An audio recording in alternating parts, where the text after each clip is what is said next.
Hello friends, আমি সমাজশ্রী রাহা। আজকে আপনাদের সাথে শেয়ার করব পয়লা বৈশাখের দিন আপনি কি করবেন।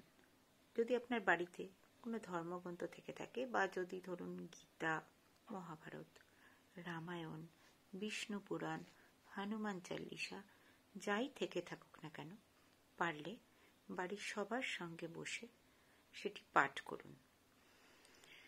আর আপনি যখন আপনার বাড়িতে যদি লক্ষ্মীনারায়ণ থাকে সেই দিন লক্ষ্মীনারায়ণ পূজা করতে পারেন। আর এছাড়া যদি গোপাল থেকে থাকে, শ্রীকৃষ্ণ গোপালও পুজো করতে পারেন।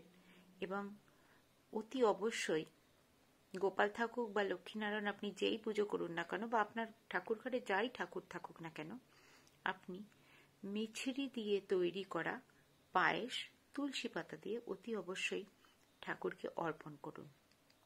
আর যদি বাড়িতে শিবলিঙ্গ থাকে, অতি অবশ্যই শিবলিঙ্গকে সাদা চন্দন ও সাদা ফুল দিয়ে পুজো করবেন।